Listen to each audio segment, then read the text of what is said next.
Hindi inasahan nila Kuya Rab, Melka at ang Team Kalingap ang nangyari sa kapatid ni Melka. Ano kaya ang nangyari?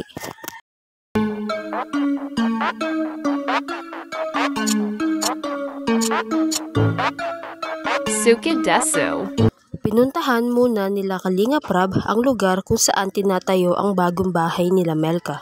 Nagulat at natuwa si Kuya Rab dahil nga unti-unti ay mabubuo na ang pinapatayong bahay ni Kuya Rab para kay Melka. Kaya naman ay nagpapasalamat talaga si Kuya Rab sa lahat ng mga nagbigay ng tulong para makapagpatayo ng isang munting bahay. Hindi lang kala Melka, kundi para pa sa iba pang matutulungan ng Kalingap Rab. Nagpapasalamat naman si Kuya Andy kay Kalingap Rab, Sir Val at sa iba pa dahil kung hindi rin dahil sa kanila ay hindi mangyayari ang mga ito. Pagkatapos bisitahin nila Kuya Rab ay dumiretso na sila kay Melka. Dito ay ang daming biruan na nangyari at nariyan pa nga ay hinarana pa si Melka at nagduwit pa sila. Tuwang-tuwa naman sila Kuya Rab at ang Team Kalingap sa nangyari. Sa haba ng kulitan, kasiyahan at tawanan ay sa hindi inaasahang pangyayari, nabaling ang atensyon nila sa nakababatang kapatid ni Melka.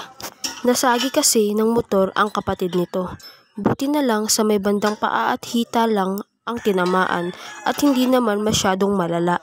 Ngunit meron talaga itong posibilidad na mamaga. Kaya alalang-alala talaga si Melka sa kapatid nito. Pagkatapos ng nangyari at bago pa umuwi sila Kuya Rab ay nagpasalamat si Melka sa lahat ng mga suporta, sa lahat ng mga tumulong sa kanila para sa kanilang munting bahay.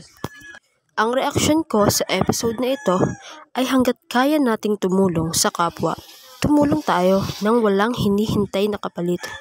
Sabi nga, it's better to give than to receive. Ang sarap kaya sa pakiramdam ng may natulungan ka.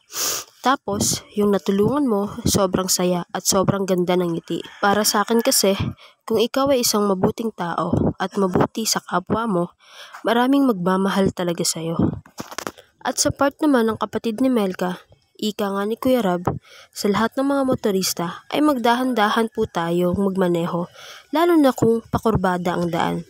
At syempre, kung may mga bata ring naglalaro sa kalsada, ugaliin nating magdahan-dahan dahil hindi talaga natin minsan maiiwasan ang mga bata na naglalaro sa kalsada. Lalo na kung sa mga ganyang katulad kala Melka na bandang probinsya. Maraming salamat po sa panonood. Please do not forget to like, leave a comment, share, and syempre, subscribe po sa aking munting YouTube channel.